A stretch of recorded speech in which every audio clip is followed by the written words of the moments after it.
Hey everybody, welcome to episode number 13 of Cameron's Nostalgia Podcast. I am your host, Cameron Strickland, and today I have with me the Swazzle brothers, Patrick and Sean. How are you? We're doing great. Thanks for having us. Really great. Thank you for having us. You're very welcome. Now, for any of you guys who don't know, Sean and Patrick are both puppeteers who worked on the Baby Einstein video, Baby Monet. That is true. Yeah, one of our first One of our projects. very first jobs, starting out as puppeteers. Absolutely. And they worked on The Simpsons, Team Smithery, The Hanover Games, Noah's Park, The Happy Time Murders, and Big Mouth. That's correct. Yeah. That's a lot of our puppet building and performing credits have been involved in those projects for audiences of all types.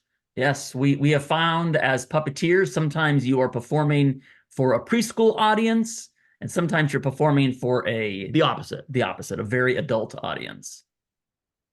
Nice. Let's begin our first question. Yeah. How did you both get interested in puppetry? Well, it's a great question. As we were speaking earlier, we had mentioned that our parents were creative influences on us and really allowed us to kind of explore our own creative ideas and projects. We were people who were always working on projects and had things that we were doing, whether it was involved in theater or making crafts and arts. When we were in junior high, Jim Henson died, and he was a big influence in our life. And it was at that point we knew we wanted to make puppets. We felt like there's sort of an inspiration from his work and desire to pursue that as a career. And so we basically took over our garage at our family home, turned it into our very first puppet building workshop.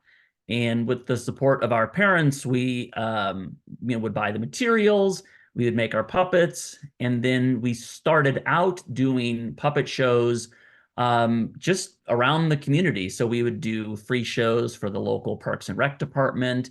We would do shows for the library. And then eventually we started to develop those shows more into something that someone would pay for. Yeah, we one of the nice boosters for us early on was joining the San Francisco Bay Area Puppeteers Guild. So we grew up in the Bay Area, out in California, Northern California. And the San Francisco Bay Area Puppeteers Guild was a really great influence. We learned a lot of puppet building techniques from the members there. We also attended a Puppeteers Festival in San Francisco and learned a lot about puppeteering and puppet building. And so that's sort of how we began our puppet building adventure. Nice. So, what was your first on-camera debut?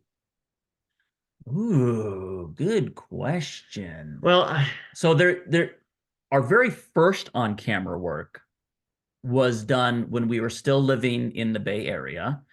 And there is a company called Images in Motion, and they, Lee Armstrong and Camila Portuguese, who were running that company, Lee Armstrong still runs it today. They were very supportive of us when we showed interest in puppetry.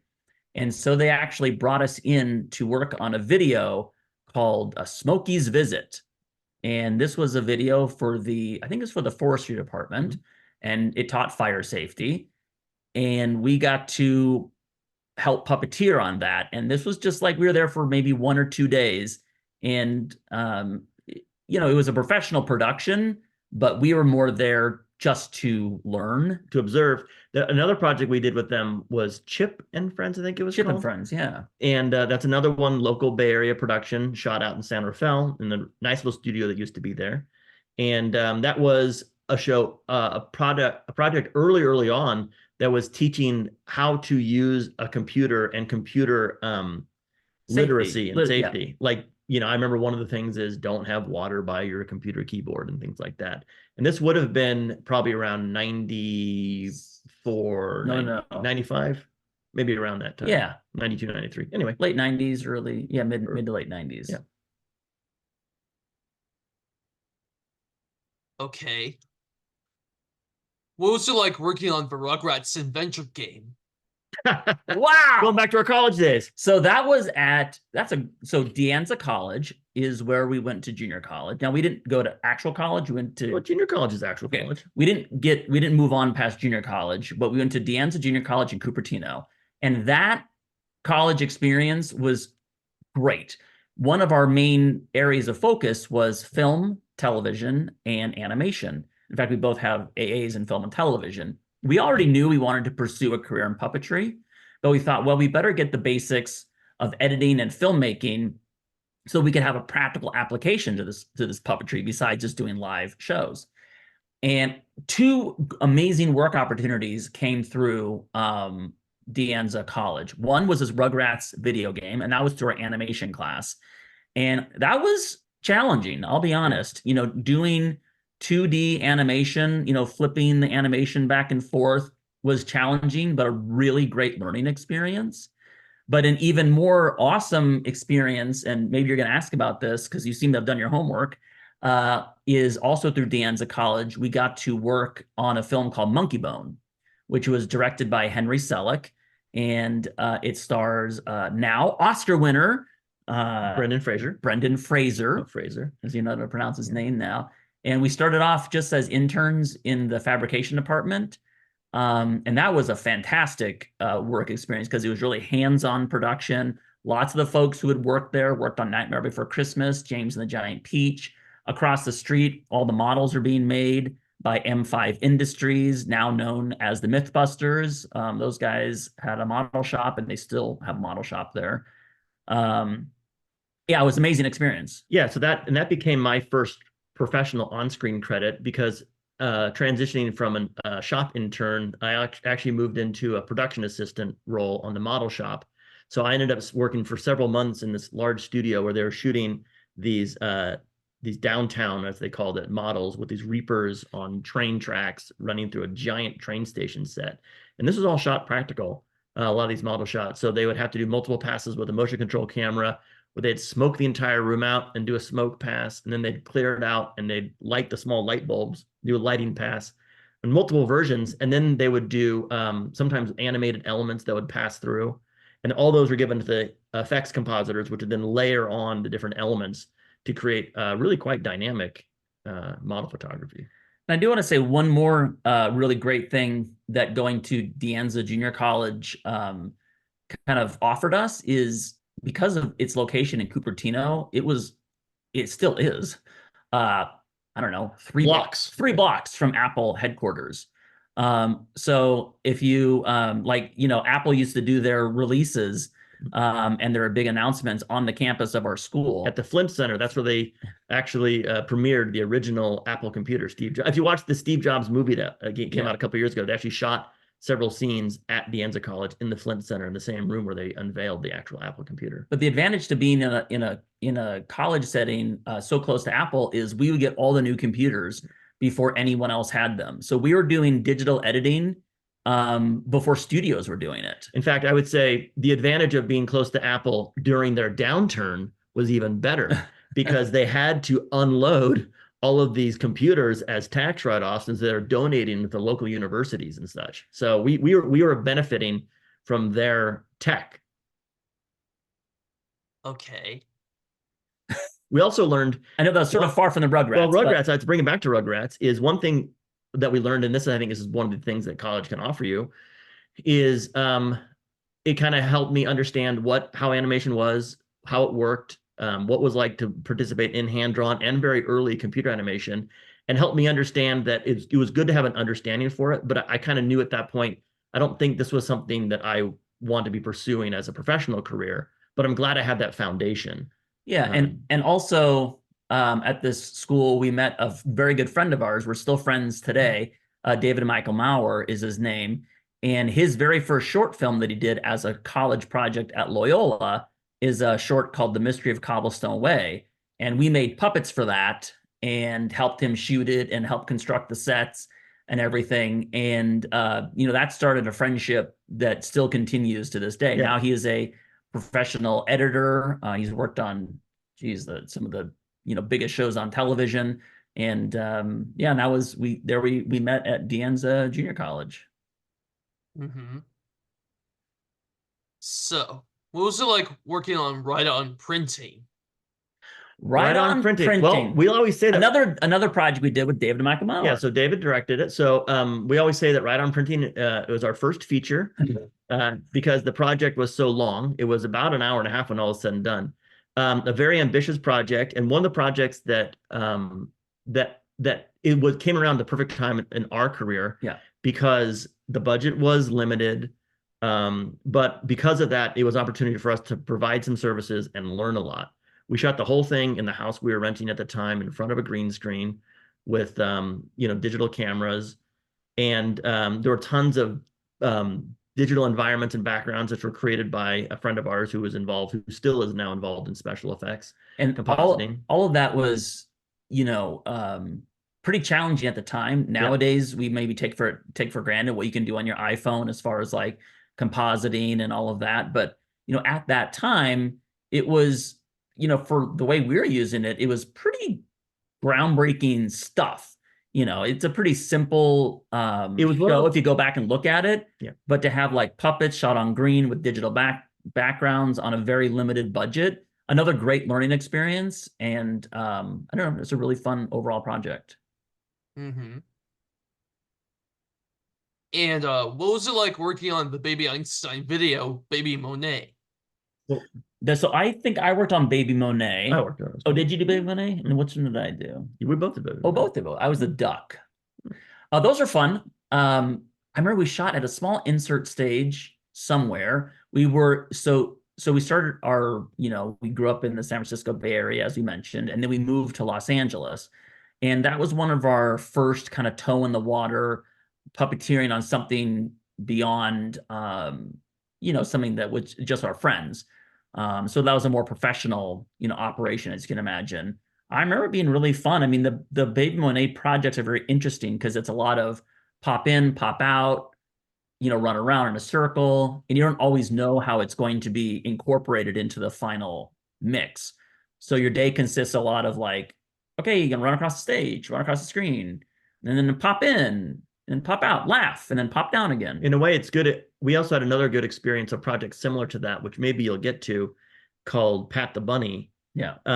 Which was another professional opportunity. And sometimes what you're learning when you're making a show like this is when you do a puppet show, you start at the beginning and you go all the way through the entire show until it's over. You mean like a live puppet show. When you do a live puppet show for a library or a school, a birthday party, whatever it is, theater, start at the beginning, you don't stop, and you go all the way through. What's interesting about these kind of things is learning how to work when you're gathering elements. Right. So sometimes you go, oh, pop up left, pop up right. Okay, I don't know why I'm doing it, but I'm going to do it and do the best I can, and trust that they on their end, the production side, knows what they're gathering, why they're gathering it, and how their pieces are going to go together to create a cohesive project. It's like we're creating puzzle pieces as opposed to a whole. Mm-hmm. Well, I have a DVD copy of Baby Monet. Oh yeah, that's the one. That's it. And on the back, there's a blue zebra. Okay, yeah. And you met Dave and June Privette. Yes, they worked on that production. They were called Place Soup. Okay, yeah. That's right. And you happen to met Milo and Myron. It's possible. I mean, I don't remember all of the names of the folks we worked with, but I do remember that it was a kind of a small production team that kind of went from, Baby Einstein Project to Baby Einstein Project. All right. What was Baby Monet filmed? When was it? Baby Monet. So Baby Monet was probably in the early 2001, 2000s. Yeah. 2003. I remember shooting it somewhere in maybe Burbank. Yeah. I feel like we were on a small insert stage in Burbank. I feel like most of it was set against a green screen, if I'm not mistaken. They had some minimal props. Like we had a little umbrella. Remember we had a little umbrella. We were doing a little, maypole thing and that kind of stuff. Yes. Do you have behind the scenes pictures and videos of Baby Einstein. Well, all this stuff was happening pre-iPhone. Right. It's so funny. I was going back and looking at some old photos. There was a trend on Instagram recently where it's like, share a picture of yourself at age 21. And I was like, 21. Okay, that would have been like 1997, I think. And so I was trying to find a picture of myself in 19. I had to text my mom and say, do you have any picture of me from 1997? Because we didn't have photos. One thing we've always tried to do is document our work as we're puppet building.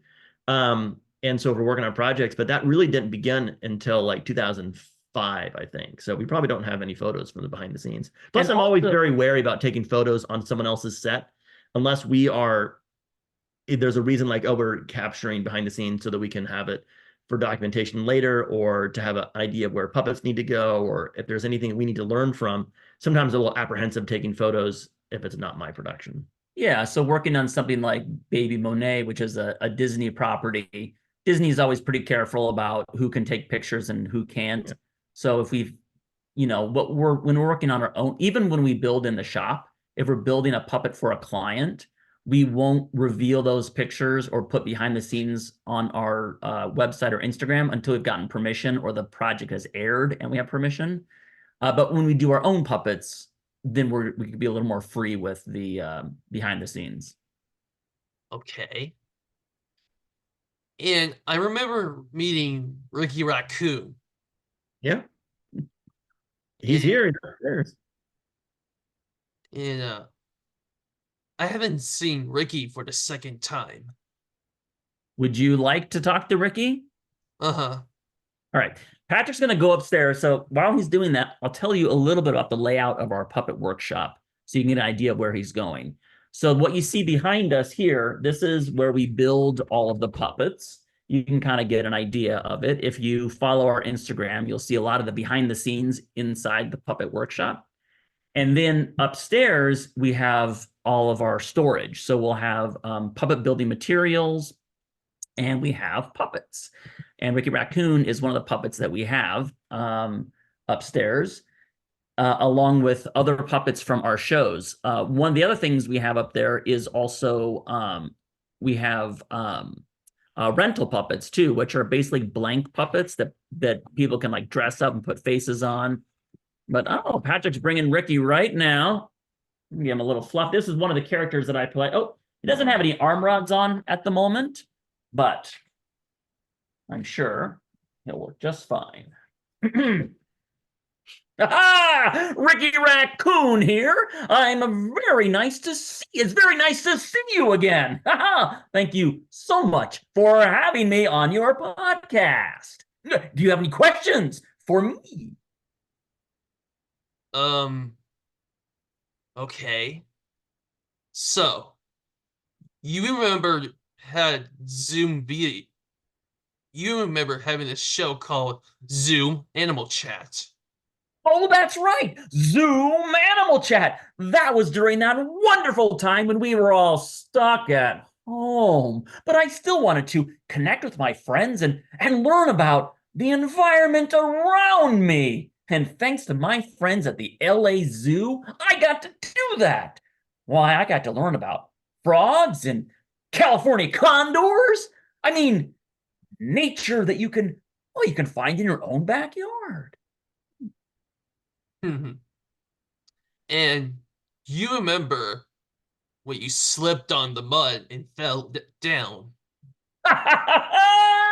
Well, that's a little embarrassing. Thanks for bringing it up. But yes, sometimes I do occasionally slip and fall on accident. Hopefully, I'm not going to slip and fall here in the workshop. There better not be any mud in here. There is right there. What? I did that just for you. A little physical comedy. Don't worry. I'm okay. And you remember taking pictures of the birds. Yes, I do. I remember my big camera, and I took pictures of all the birds that I saw in my very own backyard.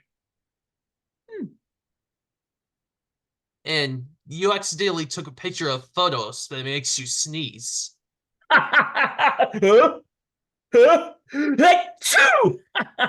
Well, Sometimes that happens. I mean, after all, look at my very large nose. It is rather sensitive. You know, us animals have very sensitive noses.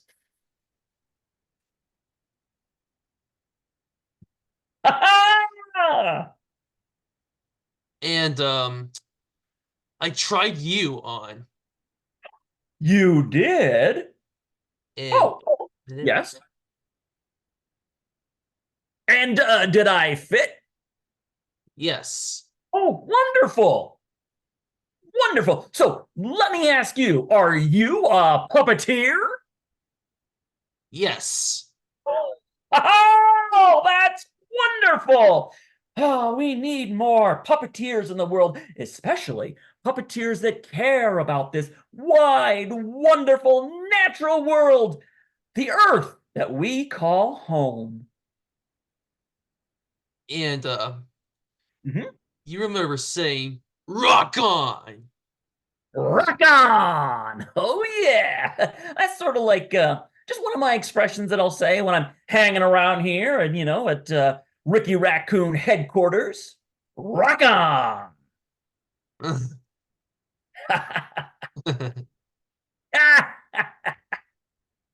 Well, I think I'm gonna go because what's this? I hear nature calls and needs my help. So I'll see you later. Bye. That was Ricky Ricky Raccoon. Raccoon, what do you know? I had no idea he was flying. He's a very busy animal. So We're lucky to get him. Okay. And do you remember working on Team Smithereen? yeah, Oh, yes. Team Smithereen. that was a really fun show. It was created and directed by Dan Clark. And Dan Clark was the creator of Brats of the Lost Nebula. Did that for the Jim Henson Company. And we worked with him on the show Team Smithereen, which is a bunch of these crazy, really flexible, kind of like rubber puppets that are stunt performers, blow themselves up and destroy themselves in really crazy, ridiculous ways. And we destroyed so many puppets in so many ways, everything from shooting them with a paint gun to torching them with a blowtorch to stretching them beyond their control to dropping bricks on their heads. Yeah, that was a really fun show to work on. And we actually shot a pilot for it too, eventually. Yeah, we shot a pilot for Disney. I don't know if it's ever been aired. Maybe it has. Yeah, originally it was on Disney XD was where the show was. But watermelon cars that would crash into vehicles. It also gave me my first opportunity to do some storyboarding, which going back to what I was talking about our work in Deanza and animation background, that became helpful. And on the original shorts, we also performed characters. So I performed Thrill Cat and Patrick performed Whoop. Mhm. And Thrill Cat was kind of like these puppets are strange because they had little legs, but they were just tiny little mouths pretty much. And the legs were comped in later. Remember? Yeah, we'd put I was trying to put the legs in later. Yeah. And then we had other puppeteers doing the hands. And the original shorts, everyone was just spoke gibberish. So it was like And Whoop was like, whoa, whoa, blah, yeah. so you'd have to like kind of translate your what you want to say just visually by taking character poses and also trying to, speak gibberish in such a way that people kind of understand what you're saying. That was a really fun show to work on. Mhm. Okay. You have worked on the puppet show called Tiger and Mouse Deer. That's right. Tiger and Mouse Deer. That was a live puppet show that we performed probably in the early 2000s, and we traveled that show around Los Angeles area at libraries. Those puppets are put away in boxes right now, but we can give you a little bit of the voices because we would perform both the voices as well, so we would do this show together. Mhm. So Tiger is kind of like, oh, I'm Tiger. And I want to be the most ferocious animal in the forest. You want to hear me roar? Roar! And then Mouse Deer would be, oh, Tiger, stop it. You're so annoying. I'm not. Like, that's kind of the flavor of those characters.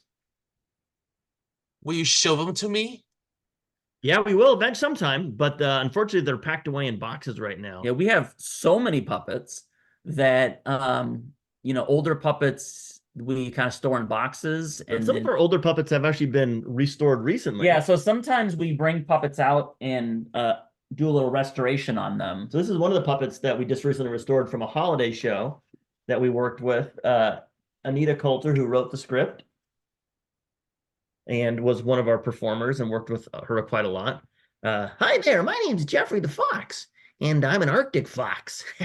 And I've got a brand new fluffy tail. Yeah, and I was in a show called Polly Polar Bear and the Prince of the Sea, but you probably already knew that. So this particular puppet was just refurbished, which we did this year, just last month, for a live show in San Francisco. It was called Glop Meets Glow. It was a puppet improv show for kids and families, and it featured 20 of our puppets. But what it did is it gave us a chance to go through our boxes, pull out puppets that hadn't seen the light of day in a while, and fix them up. I'm 20 years old. Can you believe that? No. But I have a brand new mouth. Well, the puppet done just gave me a new mouth palette. And I got my eyes nice and shiny and newly painted. I have a brand new nose there, so I can really smell just like Ricky Raccoon, although they don't smell as bad as Ricky Raccoon. And I got a brand new tail there, nice. And this little fluff here, that is a brand new fluff, and I really like it. Thanks, Jeffrey. Oh, thank you. Wait, you want me to put them back in that plastic bag? Okay, you ready? Yeah. Careful.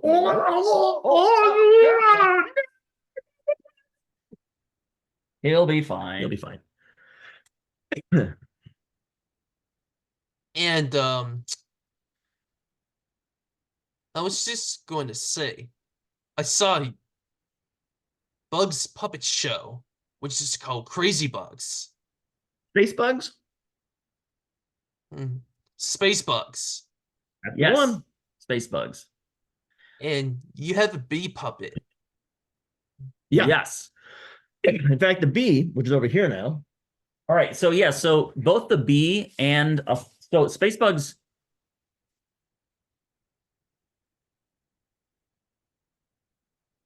Space Bugs was a two-part puppet show, and it was two different stories, part 1 and part 2. And Patrick did one show and I did the second. They kind of center around a similar, a same storyline, but they're very different stories. They didn't require you to see one or the other. So this character originally looked very different when it was the bee puppet show. He had a yellow face with big eyes, and he had I forget what kind of costume he had, like a kind of adventures type costume, and he had this little striped butt here with a stinger on it. And then when we did Zoom animal chat for the LA Zoo, we took that old bee puppet that we had, and it had to look like a yellow-faced bumblebee, which is what this is. They have little eyes on the top of their head like this, and they're mostly black, and they're native to California. And so we stripped off the original material, kept the same foam, and covered it in this new material here, and this furry body and stuff. So this is meant to look like a yellow-faced bumblebee. The original puppet had rod arms and stuff. And this premiered at the LA Zoo as part of their shows, talking to people about pollinators and pollination, and then also made an appearance on our Zoom show with them. And recently, I did another refurb on it and cleaned up some more stuff, and this appeared in the show for Glop as well. You want to see one of the other puppets from the Space Bug show? It's upstairs. It's upstairs. I'll get it. It looks right. nothing like that, but you can talk to the bee while I go get something. I'm having a very busy day. Are you busy today? Yeah, I'm a very busy person. Yeah, and I'm a very busy bee.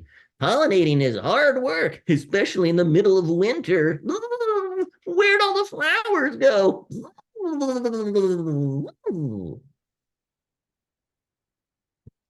Do you have a favorite flower? I do. It's part of like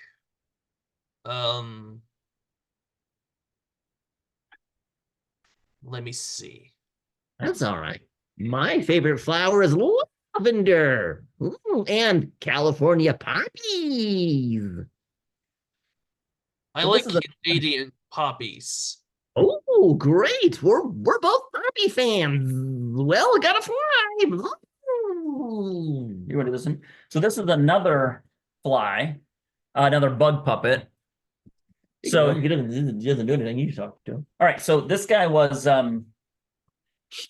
was originally orange. He looked completely different. He had big goggles on and a costume that was sort of like steampunk looking. And we decided now he's not a fly, he's an ant. That's what I decided. He's an ant now. yeah, and now the only thing that remains from the original puppet are these antennae.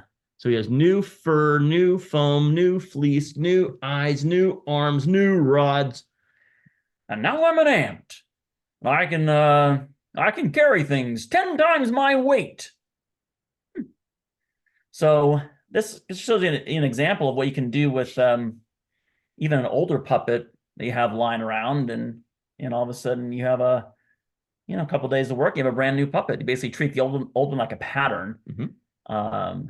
And for all you puppet building nerds out there, this guy's covered in the original old puppet fleece they used to hear about. Antron fleece. Antron fleece. Name brand. We have a roll of it that's this blue that we got from somewhere. Yeah, and finally, this is a reason to use it.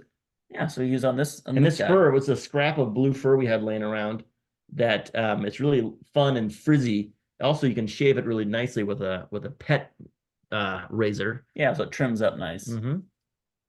So there you go. Yeah, Starfly was his name, and now he's an ant, and he doesn't have a name. Not yet. But yeah, he was in the Glop show. Okay. And I remember you having a show called Crafting with Kittens. Yeah, Crafting with Kittens. Kittens is upstairs. You want to grab them? You'll grab Kittens, and I'll talk about the show. Sure. So Crafting with Kittens is something that we did for YouTube in 2020.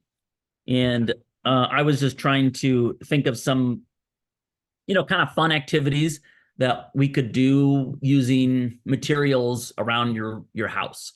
So, one was like the junk collage, and one was a treasure map, a bookmark. And the concept was you didn't have to buy anything. You could just like look around your house. What do you have? What can you use? What can you repurpose to be, use your imagination, be creative, and create a fun piece of art. And Kittens is one of the characters. Now, originally, Kittens was from a show called Forest Fables. Didn't used to be a cat. And let's see. And here he is now. Now he's a cat. Oh, hey, Kittens here. Very happy to be here. I love to do arts and crafts, and I could pretty much make art out of anything. Yeah. If I see a piece of trash, I'm like, no, don't throw that away. I can use that and turn it into a piece of art. Do you have any questions for me? Yes. Okay. You have made a collage thing. Oh, my favorite. That's the first one that I did, and that is my favorite. And did you know that the collage that I created on that very video still hangs up in my house? Yeah. And it's amazing. It's amazing. If you walk around and you find little bits of trash that are sort of colorful, you could collect those and just kind of put them in a box or a jar or whatever. And then when you get a large enough collection of them, well, you can just take like a glue gun or some tacky glue and, build a collage. Yeah. Yeah, that is one of my most favorite art projects that I've ever created. And I have that one hanging in my house, and I have even some other ones that are little pieces of junk that are organized by color and then put into a framed piece of art now. You have a question for me? I do. Okay, I have a question for you. What is a great art activity that you like to do, like on a rainy day? Well, I studied puppetry and animation. Oh. So, do you build puppets? Actually, I have a puppet right here. Okay, can I meet your puppet? Yes, I'll be right back. I'll be right here. I'm not going anywhere. Don't worry. Here it is. Okay. This is my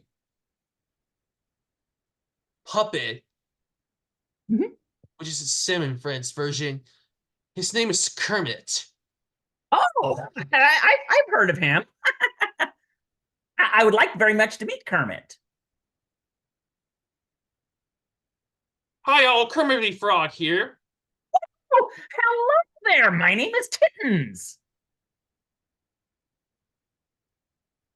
Nice to meet you, kittens. Very nice to meet you. Hey, kittens, maybe Kermit the Frog has a job for you. He's an entertainment manager, you know, he works with a lot of people. But I have a question. This is like a frog question. Do you eat flies? Yes. Are they good? Oh, really? Because I catch flies and I'll chase them, but I more just like play with them rather than eat them because I'm a cat. But you actually, oh my goodness, another frog. Ribbit. Hey, did someone say they like to eat flies? Well, you and I have a lot in common. Hmm. Yeah, I'm a big fan of horse flies myself. Oh yeah, with you, the bigger the better, right?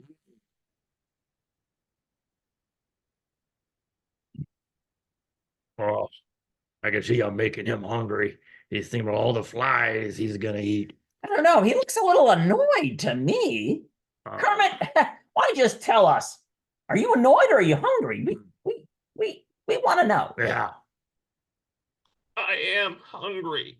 I told you, see, frogs, we've got a second sense, a third sense, a fourth. We know we're each other. Here, I'm gonna send some flies over to you right now. Let me order them on Amazon.com. All right, they should be on their way. Are they freeze dried or are they live? Live flies. Wow. Oh, there they are. They arrived. Oh, they arrived by drone. Yeah, he's gonna catch them right now. Watch. Okay. Oh, good catch. That was a big one. Oh, I got one too. Oh, look, there's one. Well, I just like to play with it. Well, if you play with it, catch it. Give it to me.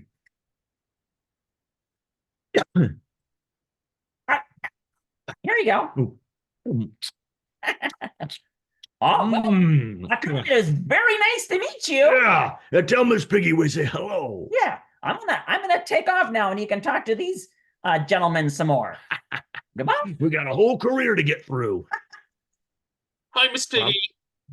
I'm gonna hop off. I'll see you later, okay?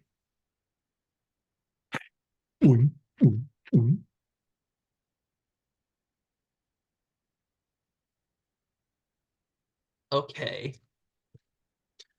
And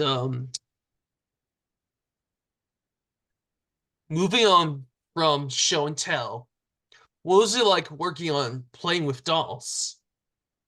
Well, that was another fun Dan Clark production where we were a small part of it, and it was a show with a bunch of crazy little puppets made out of dolls that have been chopped apart. There were vinyl head dolls put onto little puppet bodies. Yeah. And little tiny miniature sets and everything. That was fun. Another shot at the Kyoto Brothers studio in Burbank. Yeah, a one-day shoot, but it was always a fun time. Working with Dan Clark is always really fun and funny. Yeah, because he's a funny guy. And I saw you puppeteering those puppets on TV, which is the Simpsons episode, The Fight Before Christmas. Yes.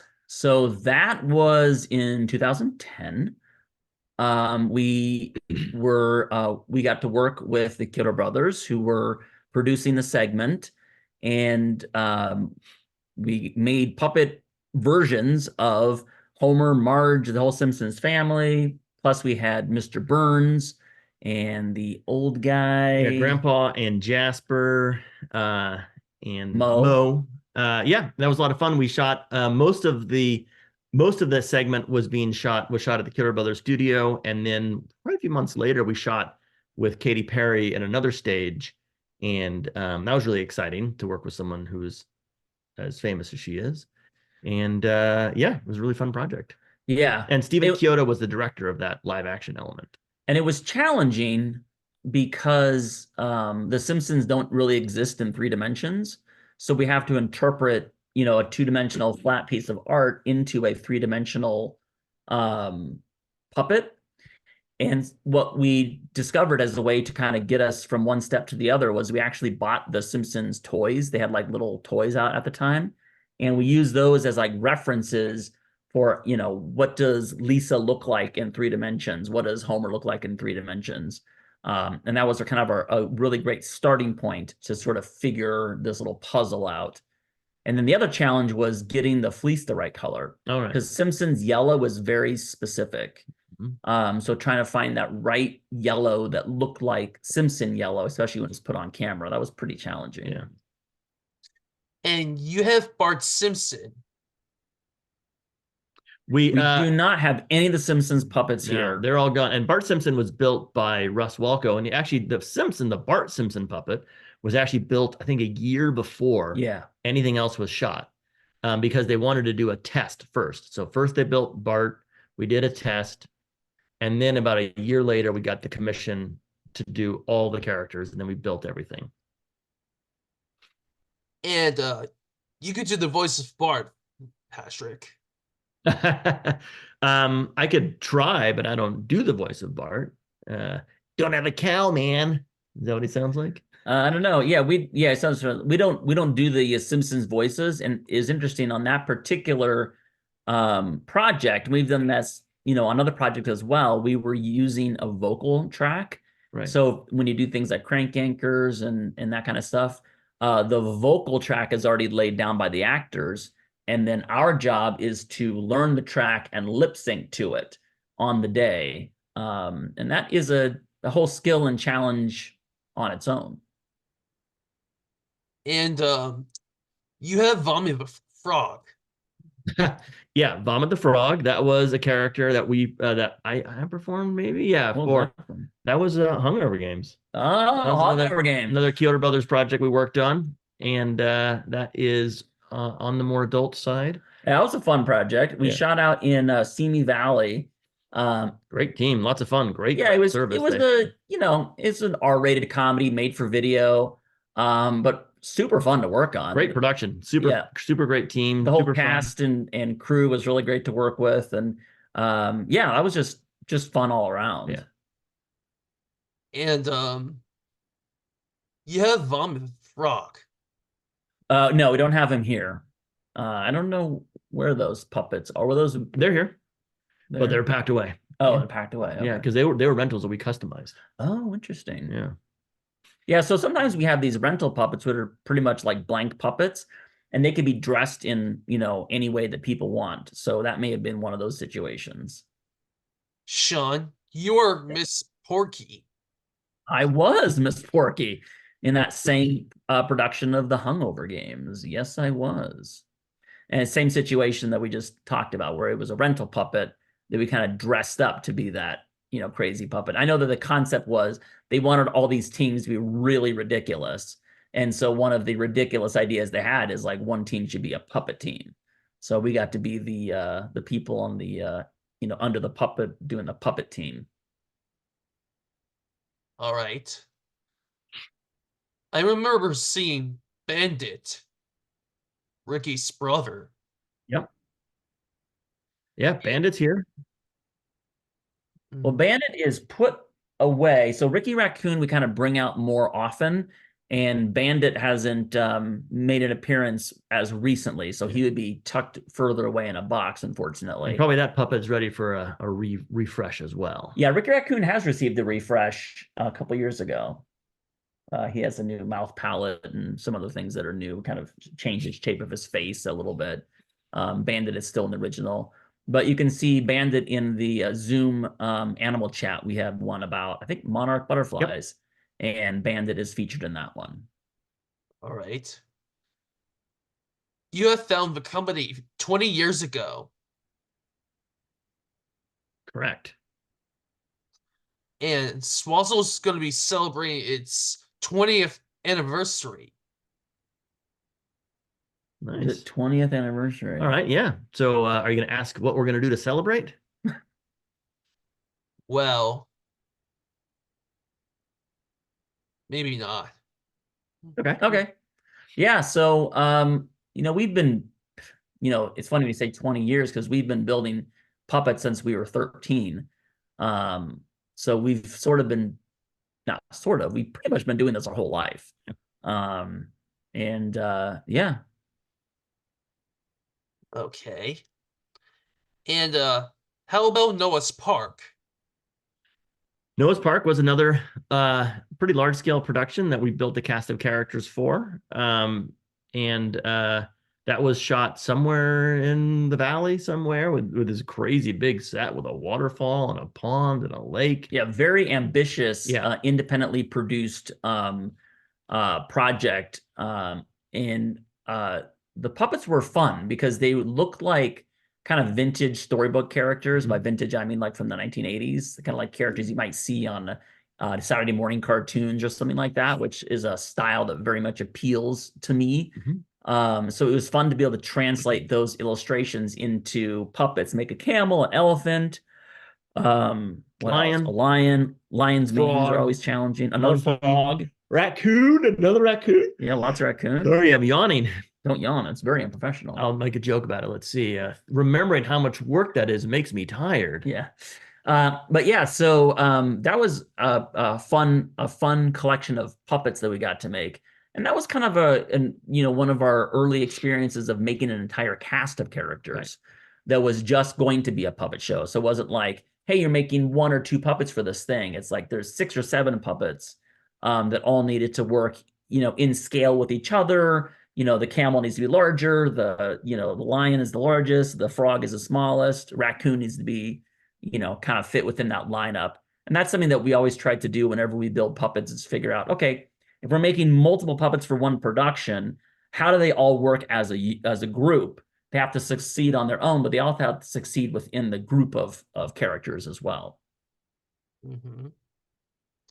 And how about Panorama? What was it? Fanorama, the Futurama short film. So we didn't build puppets on that, but we did get to perform the Bender puppet with some other puppeteers, Greg Bellora, Victor Garrett. That was crazy and fun. And the guy who ambitious as well. Ambitious, and the guy who was kind of directing and created that project, he is a huge collector of movie memorabilia. In fact, he had a show in Disney Plus for a while when Disney Plus first premiered. And that was really fun, like a fun project to be a part of. All right.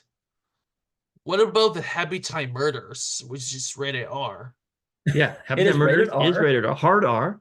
That was a lot of fun. Obviously, I keep saying it's fun. It was fun. It was fun, but it was fun. It is fun. Being a puppeteer is fun. Yeah. It's also a lot of hard work. What was nice about that one is getting an opportunity to work with a lot of the people that we had been puppeteering and working with through the Henson Improv.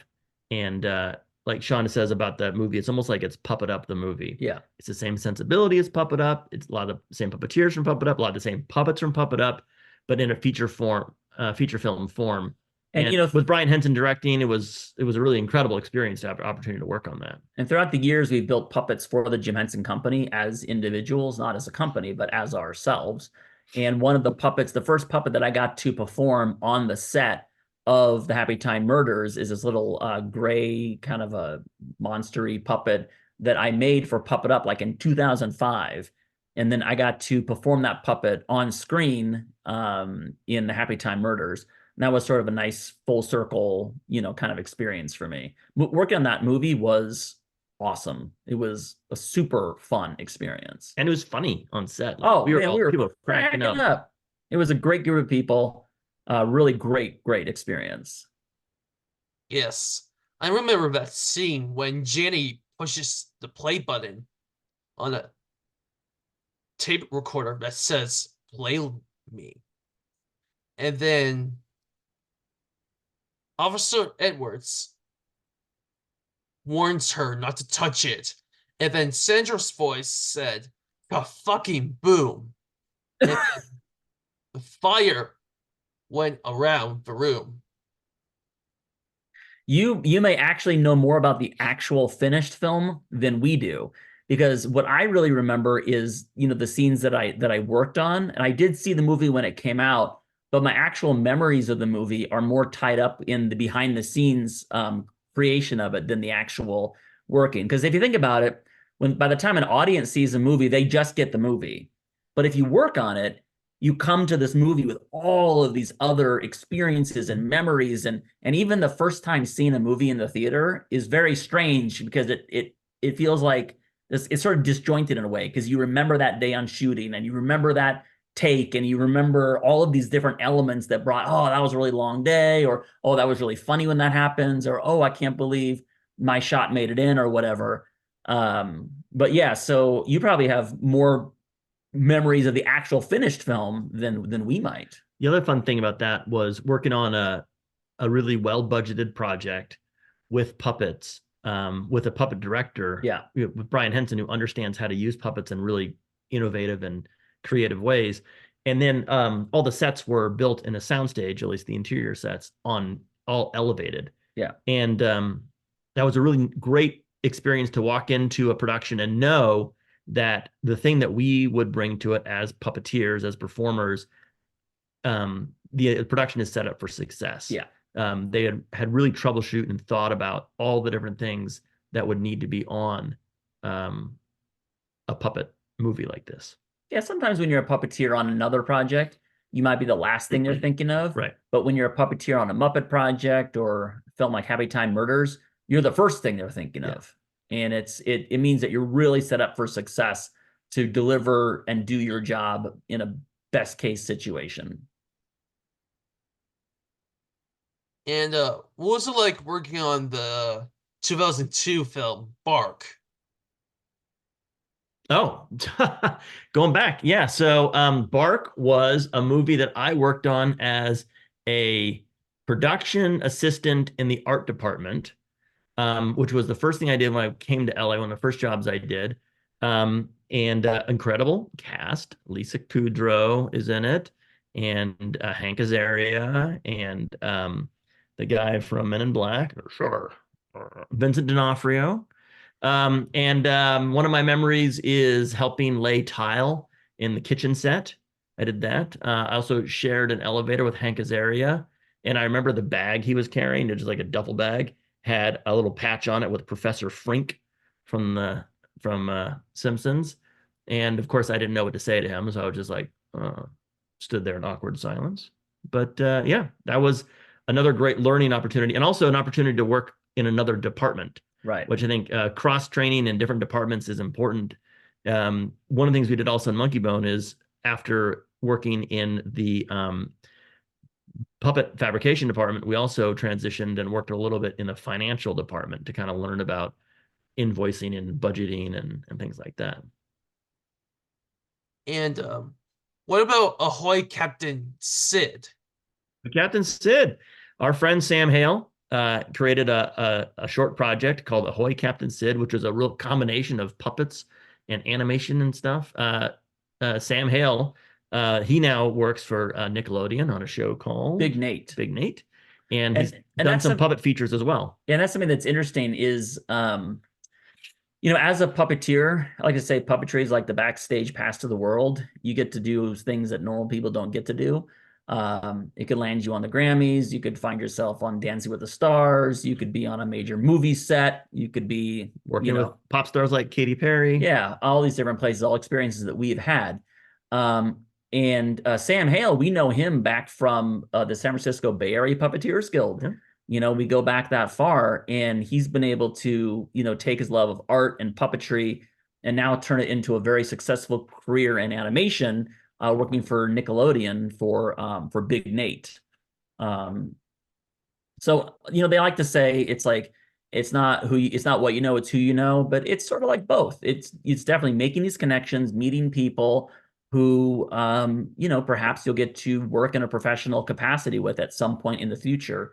But it's always good to always be professional, always show up on time, always be polite, because you never know, this person you're working with today, who is just a production assistant, they might go on and be a director someday. We're talking to our friend Dave, who directed Right On recently, and he was just listing off the people that worked on that production, who were all of us were nobodies at the time, have now gone on, the composer, now professional composer for features and television. The special effects guy now works in professional special effects, doing effects for Marvel films and such. Of course, Dave, editor who's done feature films and television, us professionally working on lots of projects. So, everybody starts somewhere, and good to have a good working relationship and be nice to everyone, because you never know where we're going on this journey. Okay. And you are the storyboard artist for the Ricky Gervais show episode, Munchies. I did. Yeah. So much like when I learned that doing animation in college, that animation wasn't for me, I also learned that by doing storyboards for the show, that storyboards wasn't necessarily something that I enjoyed. It was a hard work, lots of drawings, and a new way, almost like when you learn storyboards, you have to learn a new way to communicate, a new language, a new format.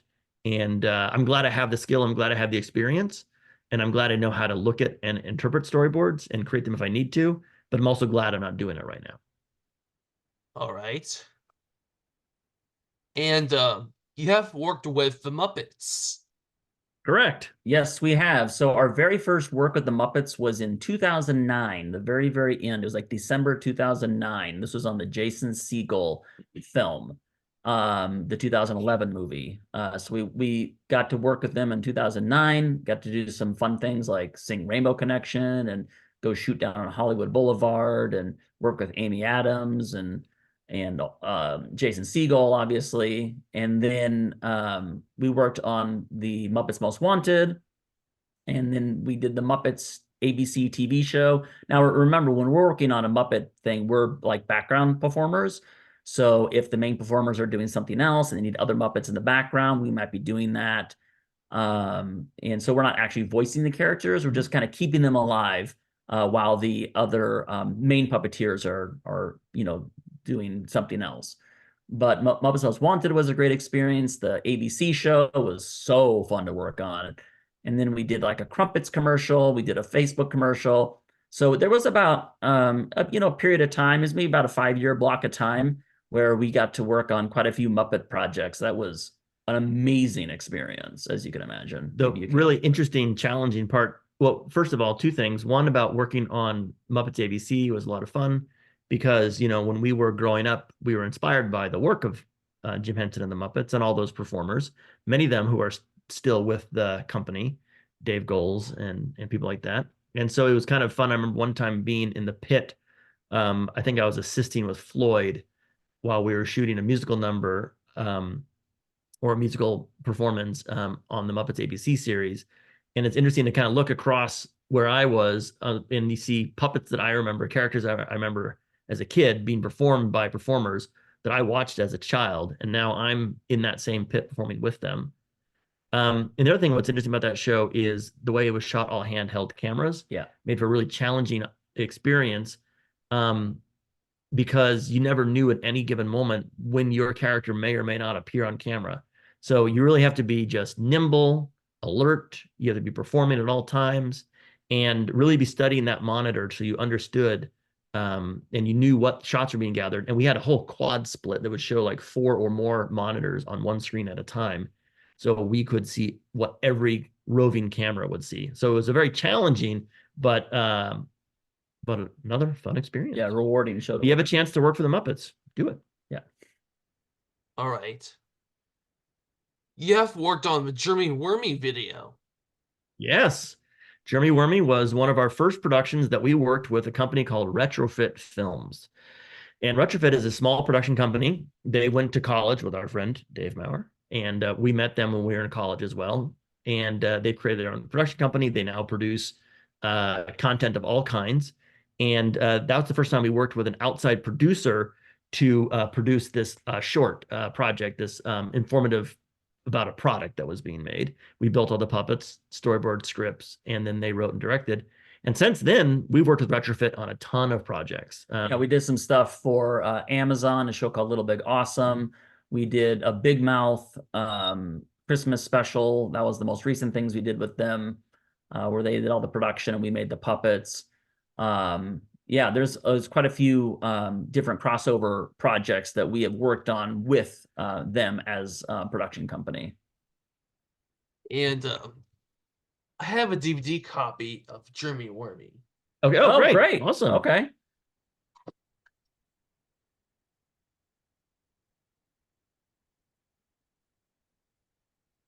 Including this one. Oh, there you go. Yeah, Nice. those are the puppets we made. Jeremy Wormy. Jeremy Wormy. And Jeremy Wormy himself was performed by our friend Felix Pyre. I am Jeremy Wormy. Yeah, those puppets, we still have those puppets, but they're Yeah. in much different forms because we now use them as our rental puppets. And Jeremy Wormy He's is at Retrofit. Retrofit Films, the production company that we mentioned before. And do you still have Jeremy Wormy? No, we like I don't. mentioned, He's at Retrofit. He's at Retrofit Films, that production company that did the production. Yeah, sometimes we'll send those out as like little gifts. Yeah, when we did a show called The Little Prince, we built a bunch of puppets for that show and had a lot of props. And sometimes when a show is over, it is a live show, you have to think like how we're going to downsize, we're going to get rid of some stuff. Sometimes you just have to throw things away. But we sometimes will offer to some of our performers like, hey, do you want a Little Prince puppet? Do you want a Rod puppet? Do you want to? And so we'll just distribute puppets to folks who have worked on the productions sometimes. And how about you worked on the TV show on public TV called Mac and Moxie? Yeah. So Mac and Moxie, I do have a question. How many more questions are there? Because we have some puppets that need to be worked on. So I just want to get a sense of time on your end. Do you have a sense of how many more questions you want us to answer? Because we'd be happy to, but we do need to wrap up. Okay, to wrap this up, and I'll show the puppets right now because we already checked the puppets earlier. Mm-hmm. Yeah. You want to see a little behind the scenes puppet? A puppet in process? Mm-hmm. Great. So to wrap up here, let me show you a little behind the scenes puppet. You can get a sense of what we're working on now. So right now, if you were to see behind this camera, we have a whole line of puppets that are in process. So this is a foam head, blank puppets here. And we're making these as rental puppets for schools and local theaters who are putting on a production of Avenue Q. Avenue Q? Oh my goodness. So this is going to be Lucy, and Patrick has my name is Nikki. No, you're not. It's anyway. Am I Princeton? But this is them in process. So this is just like a foam head. And what's interesting about the way we made these is because we have to make 30 puppets, what we did is we designed them, mocked them up in foam, and then once we had a pattern just the way we wanted it, we cut them out on the laser cutter so we could essentially mass produce it. So we laser cut the mouths, and then here they are. This is obviously just glued on, just blank. My name is Princeton. Blank fleece, but you can kind of see what they're looking like when the fleece starts to come, on. What did you do with a BA in English? Right, like this. And then we have, if you were to see, many, many, many puppet arms, because with 30 puppets, and some of them have live hands, but with the ones that have rod hands, it still makes for 20 pairs of puppet hands. So this is another good use of our laser cutter. We designed one pattern and then just cut out, print. And then I can show you this bear puppet as well. This is one of the bears. Yeah, just kind of gives you an idea of something we're working on now in our puppet workshop. And how about working on Rumble Smoots? Oh yes, good. You're going deep. So that was. But we do need to wrap up. Right. So I would say Rumble Smoots was another fun. That was the show about food and nutrition. Oh yeah. Yeah. There was a purple little puppet that Russ built the puppet. Russ Walco built the puppets for that for us. We performed all those characters. And another fun early project that, yeah, would have been done differently now. As we're wrapping up, you want to say goodbye to a few more puppet characters? They can come out and say goodbye to you. Okay. What about Ricky? Yeah, let's bring Ricky back. I thought you might want to say goodbye to him.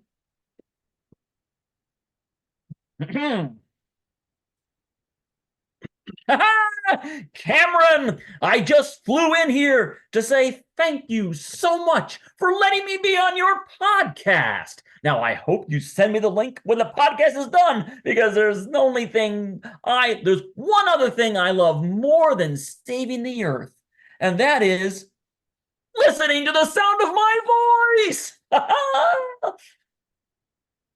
Well, this is Ricky Raccoon, and I'm going to say goodbye, Cameron. Thanks for having me. Bye, Ricky. Goodbye. Woo-hoo!